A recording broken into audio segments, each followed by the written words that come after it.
Hello and welcome to TradeFlock magazine. The workplace is changing faster than ever. AI is reshaping jobs, employee expectations continue to evolve, and organizations are rethinking what great leadership looks like. To help us make sense of these shifts, we are joined today by Tiffany Dorsey, an HR leader with more than 2 decades of experience helping organizations building stronger cultures, develop talent, and navigate change. Tiffany, it's a pleasure to have you today. How are you Thank doing? you for having me. I'm doing well, thank you. I hope you are too. So, to start this conversation, I have a very interesting question. Looking back on your 23 years of journey into HR, what have been some of the defining turning points, and how did each of them shape your approach to people leadership today? Well, 23 years sounds like a long time, doesn't it? And in some ways it has been. But what I remember most are not the years themselves, but the actual moments, the situations that forced me to stop and completely rethink what I believed about people, leadership, and what HR is actually for. The first real turning point came when I moved from domestic multi-state HR into roles that spanned multiple countries and cultures simultaneously. I was operating across the United States, Mexico, and Brazil, as well as several countries in Europe and Asia all at once. And what I discovered was very quickly that my technical knowledge transferred well, but my assumptions did not. I was using a cultural lens that I didn't even realize I had and was quietly shaping my decisions that I was making. The shift that changed everything was when I stopped asking why people weren't doing things that I expected and started asking what their approach told me about what they valued. The one question changed the way that I lead, and I haven't ever gone back since then.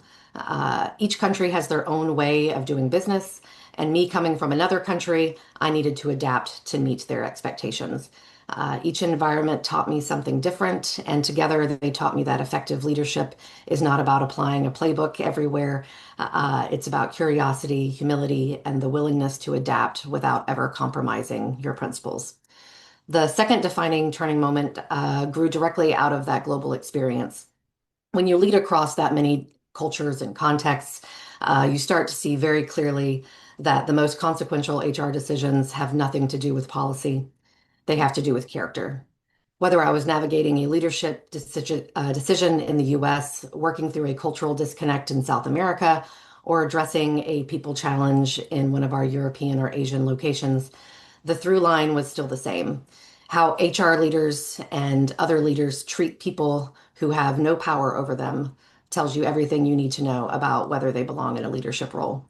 And that insight has informed all of my hiring and promotion decisions since then. Wonderful.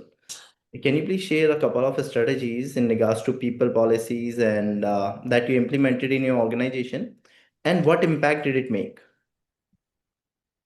Some of the people policies that we implemented um, were just because someone was good at a certain role did not mean that they were necessarily ready for leadership, and they needed different training in order to make sure that they were a proper and good leader for the employees in that location. Um, Another thing would be making sure that we had consistent policies as much as they could be across all the different countries, understanding that some uh, countries, cultures, they may not all fill in very well. But we tried to have performance reviews across all countries, regardless of what position the person was in, as well as um, steps for people to be able to move up through the company and be able to grow and learn more about the different positions within the company. Um, we are a global organization and we have locations across 13 countries, so each one is very different, but trying to make sure that we have some cohesion between the different countries and a similar management style was very important. Yeah. So you taking care of HR functions across 13 different industries. What sort of cultural barriers you face in your daily functions, and how do you address them effectively? I think the biggest cultural differences would be how we in the United States operate, the things that we expect, how we perform in certain ways are vastly different from a lot of other countries. For instance, in Germany, people are very direct. There's no sugarcoating at all. People kind of prefer a little bit of sugarcoating in the United States. Uh, um, and so it's very different for people when they are not used to dealing with different cultures. And I've had multiple conversations with employees in the US after they have traveled to other countries, and they did not understand the way that the people in the other countries were behaving and speaking. For instance, in another country, regardless of whether the person is in the office or not, their office door is always shut. And in the US, if you're in the office, unless you're in a meeting, your office door is open. So that way people know that you're there. And so it was a very different situation for them. They were like, I don't know if I should knock on the door or, if they're even there. So there's a lot of different nuances that you don't really think of in business and how people react to certain things. That has been one of the biggest things that I have come across working in different cultures. Great. So can you please take us through at one of the toughest employee relation situations that you have handled, and what exactly it taught you about leadership and human behavior? Yeah. So there is one situation in particular that comes back to me more than any other when I think about what HR really demands of you. It was a little bit earlier in my career. I received a call from a employee at one of our locations, and unfortunately, he had already left the company. And what he described were some of the most serious allegations I had heard up to that point in my career. Very extensive sexual harassment originating from what seemed to be the senior manager for the location. Um, by the time he reached out, like I said, he had already left the company. The environment had become that unbearable for him that he didn't feel he had any other choice. So we immediately launched an investigation and we interviewed both current and former employees, and a deeply disturbing pattern emerged. The allegations were not only credible, they were consistent across multiple accounts. But what really made the situation particularly hard was not just the evidence, it was the manager's complete lack of remorse. Despite everything we uncovered, he genuinely did not believe he had done anything wrong. At one point, there was actually internal resistance to suspending him while we were doing the investigation. And I actually made the decision to escalate it directly to the CEO because we needed to protect the integrity of the process as well as protect all of the employees who were still there. It was not a comfortable call to make, but it was the one that needed to be done. We eventually reached termination, but what actually stayed with me the most was what happened afterwards. The employees at that location that remained had been in such a toxic environment for so long that they didn't recognize what a normal work environment was. The harmful behavior had become basically their normal. And rebuilding trust took quite a bit of time, consistency, and leaders who actually modeled a different standard and just showing up every day and doing the right things. And what that actually taught me about human behavior is that power reveals your character, not pressure, not performance reviews, not 360 feedback. And it taught me to be very discerning about who we place in roles where they have authority over other people. Because once that harm is done, the recovery to fix that is long, and the cost to the company is real. Understood. It is quite discerning. And over the time, I have believed that employee expectations have changed significantly, walking past beyond just the paycheck. With the new generation joining the workforces like the boomers and Gen Zs, They do not prioritize just the paycheck. There are a lot of other things that they are expecting, like the working environment, flexibility, and everything else. So, Ms. Tiffany, what is the biggest shift you have observed, and how have you adapted your people strategies in response to it?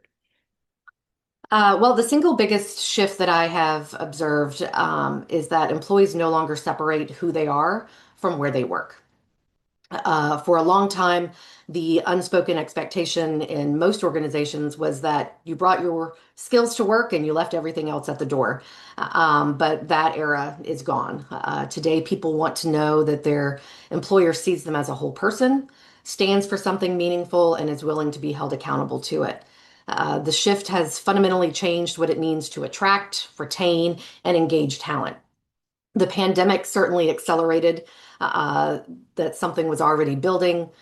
People had a moment of clarity, I think, about what they were willing to spend their time on. And many of them decided that the answer was not a job that didn't value them. In practical terms, I had to evolve our people strategies in three different ways. First, flexibility, it became non negotiable.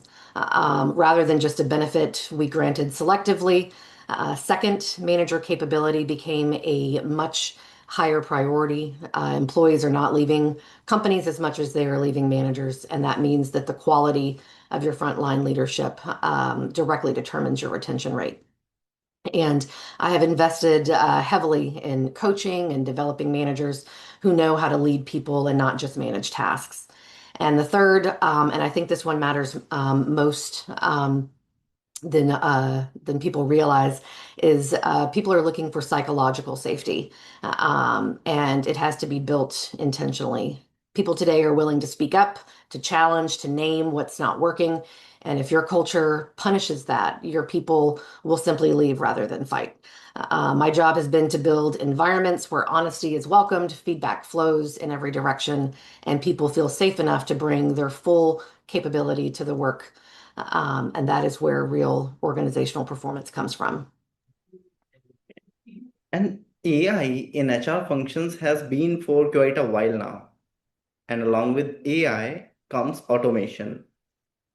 Together, both are reshaping recruitment, performance management, workforce planning, and a lot of other functions. Those were traditionally handled manually by HR professionals. So, where do you see the greatest opportunity? And where should HR leaders be cautious about technological intervention? So I'll start with the opportunity because I think it is significant. The area where AI can create the most immediate value for HR is in removing the noise so we can focus on the signal. Recruitment is a perfect example.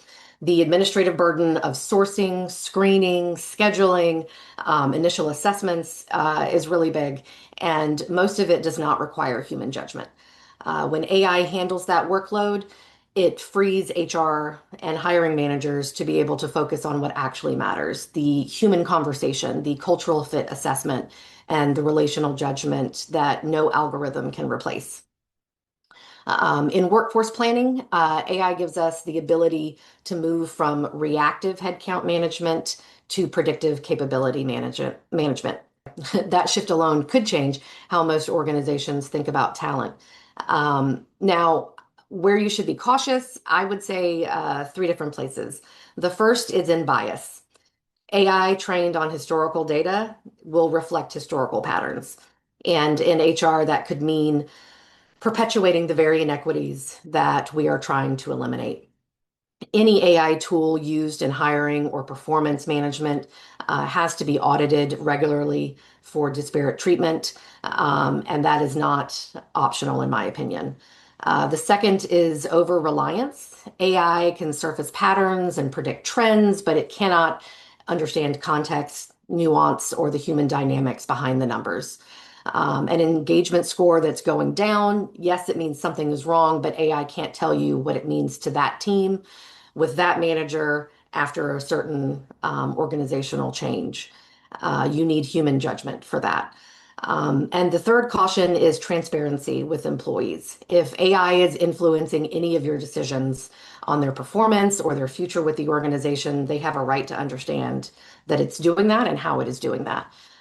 Because the moment that people feel they're being managed by an algorithm, they lose trust immediately. And then you're going to have an employee relations crisis on your hands. So HR leaders have a responsibility to keep humans in the decision loop and to be honest about how these tools are being used. Absolutely true. And in line to the same question that I earlier asked, workplaces are changing, workforces are evolving. So, what shifts do you believe will define the next decade of HR leadership? What qualities will become non negotiable, and how should leaders prepare for them today? Okay. Well, I see three shifts that I believe will define the next decade, and all three require action sooner rather than later. The first is the move from workforce management into workforce intelligence. Hmm, Organizations that will outperform over the next 10 years are the ones that understand their workforce is a living system, not a static headcount. That means real-time visibility into capability, engagement, flight risk, and development trajectory. It means workforce planning that is dynamic and data-driven rather than annual and assumption-driven. Getting there requires an HRIS infrastructure, analytics capability, and HR leaders who can translate data into decisions. Most organizations are still building the foundation for this, and the window ahead is narrowing, so they need to get ahead of this. The second shift is the disaggregation of work itself. The traditional employment model, one employer, one role, full time in one location, is already fraying. The workplace over the next decade will be a blend of employees, contractors, fractional contributors, and AI assisted roles. HR leaders who are still designing systems for full time employees only are already going to be behind. And the third shift is that culture will become a strategic asset in a way it never has been before. As work becomes more distributed, more hybrid, the invisible glue that holds an organization together matters more than ever. Culture is no longer something that happens by default in a shared physical location. It has to be created, sustained, and measured with the same rigor that we apply to financial performance. HR leaders who are able to do this will be invaluable. How I think you prepare today is you invest in data infrastructure. You design people systems that flex across different work arrangements, you know, 5/8s versus 4/10s, working early instead of late, or having a gap in the middle in case you have to take care of children, things like that. And you treat the culture building as a discipline, not a feeling. true. And many organizations, while they are actively and subsequently prioritizing employee relations and work life balance, but they still seems they are not into practice yet, right? Yeah, that's very true. So when it comes to retention, employee retention, what are two biggest things that companies should fix and they cannot afford to ignore? Mm. I think flexibility is one of the biggest things. That is one area that we have noticed a huge shift that has allowed us to dramatically reduce our turnover by allowing flexible work arrangements. We have employees who work 4/10s. We have employees that work 5/8s. We have employees who start early in the morning to get off early enough to go pick up their kids from school, and still be able to have a full-time job. And then we have others who come in later in the day, and work later into the night because we have 24-hour operations. So they're able to do that. So having that flexibility, allowing for hybrid work, where it is you know, possible. Not every job can be done from a computer, but for the ones that can be and are able to be done remotely, allowing for hybrid work has definitely improved our retention. And I think that is something that more and more companies are getting away from with this demand of everyone coming back into the office. You've got these companies that have these massive office buildings and there's nobody in them. And so they think the best thing to do is just force everyone back into the office. And then they wonder why they lose 30% of their workforce. Uh, um, so companies need to definitely fix that in order uh, to improve their retention and retain and attract talent. Um, the second one is going to be in transparency, being transparent with your employees, letting them know how the business is doing, where the company stands. Things like that are very important. Employees really value when a company is upfront and lets them know what's going on in the company and how they affect what's going on in the company, how their job ties into the success of the company. And that's something that we really value at my current organization. We meet with our employees every month and we go over everything on how the company is doing, where we stand as far as our company goals go. We let everybody know everything that's going on, any operations improvements that are going on, maintenance improvements, HR, anything like that. And it really helps build that trust, especially when you are dealing with a workforce that is spread out over multiple states, as well as, different countries and stuff. Okay. And as we move forward with all these different evolution of technology, people, and expectations, how do you see the definition of great place to work change in coming 5 years? I think technology is definitely going to affect that. AI is going to affect that. Um, I think it is already starting to affect that in some ways, because the workplace, like I said earlier, is changing. What employees are expecting, what they're wanting out of a company is changing and evolving as well. Um, and I think that with AI, some employees are probably feeling a little concerned about how it could affect them and their roles. And so I think companies need to um, assure their employees where AI is going to fit in when it comes to their roles.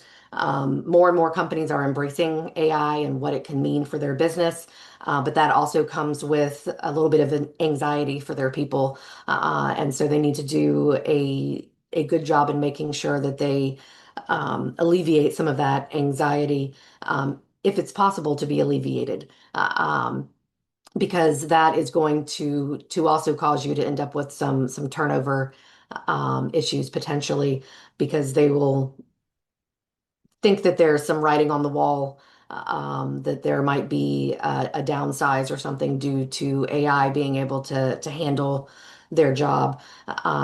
But I don't think AI is going to be able to take over everything. There's always going to need to be a human touch, depending upon what the role is. There may be a lot more human touch needed. So I think companies need to make sure that they're um, keeping their employees updated on how AI is going to affect their role and their position within the company. Wonderful. And Ms. Tiffany, over my conversation and my interactions with many HR leaders in the past, there has been one single thing that they all said, that one of the biggest insecurities or one of the biggest flaws in preparing the next line of leadership is insecurity of frontline managers to pass on their authority to someone junior to them. Right? That has been a consistent and perhaps the biggest challenge that hampers the development of next line of leadership. Mhm. When you have to find, how do you find potential leaders within a company? What key traits you specifically look out for? Um, so with our performance reviews and our 9 boxes and stuff, we are able to kind of earmark certain employees in certain departments that we see as future leaders within the organization. And one thing that we do is once we have identified these people, a lot of times it actually comes from their manager that has identified them as someone that they feel could move into the next level within their department or maybe even into a different department. And so then we speak to that person, see if that is something that they are interested in. Because not everybody is interested in a leadership role or in supervising anyone. They just want to come to work, do their job, and go home. But for the folks who are interested in moving up within the organization, we want to make sure that is something that they're interested in and let them know that we recognize that talent in them and we want to get them prepared for the next step. So we actually have several training courses that we send people to through our local employers association that kind of goes through moving from peer to supervisor so they can kind of learn the differences between, changing from, this is my work buddy to now all of a sudden I'm telling you what to do and I'm also doing your performance evaluations. And before you used to complain to me about your performance evaluations. So making sure that they get that training to understand the differences between, just coming to work as a colleague and then coming in as a supervisor is really important. But also continuing to develop them, include them in certain meetings that maybe they wouldn't have been included in before. So that way they can get exposure and other people within the company can start to see them in a potential leadership role. And that's really, really important too, because it helps everybody else's brain kind of recognize that they are the next line of leadership. Mr. Ping, can you please discuss that performance evaluation process if that we can discuss? Um, What exactly goes into that, if that is not confidential? well, some of it, at least how we use it is, but you're putting in the different capabilities that the person has, the different uh, skills that they have, the areas of expertise where you see that they are above the current role that they're in. But it's also like where they might need some development. So that lets you know where they need a little bit of training and potential assistance in getting to the next level. But it really breaks down the different areas where they are strong and where they may need some development. Okay. And one very last question to conclude this amazing conversation. If you could leave one lesson for the next generation of HR leaders, what would it be? And what specific experience taught you this lesson? So the lesson I would leave is to protect your credibility like it is your most valuable asset because it is. Your value as an HR leader is not measured by how often you say yes. It's not measured by how smoothly things run when everything is going well. It is measured by whether the people around you, including the ones with far more power than you, can count on you to tell the truth when it really matters. There came a moment in my career when there was significant pressure to move forward with a workforce decision, and I had serious concerns about that decision. Concerns around fairness, around process integrity, and around how that decision would communicate to our workforce that was already navigating significant uncertainty. The easier path would have obviously been to just support it and move on, and I don't think many people would have questioned it. But instead, I asked for the opportunity to present my concerns directly, backed by facts, risks, and alternatives. Um, it wasn't a very comfortable conversation. It did create some tension, but it also created something a lot more valuable. It created trust because after that, the leaders in that room knew that when I said something was good, I meant it. And when I raised a concern, that it was worth hearing as well. So my advice to the next generation is simple. Tell the truth with respect, stand firm when integrity is at stake, and do not confuse compliance for character. Organizations that can recover from mistakes, but recovering from a loss of trust is a much longer road.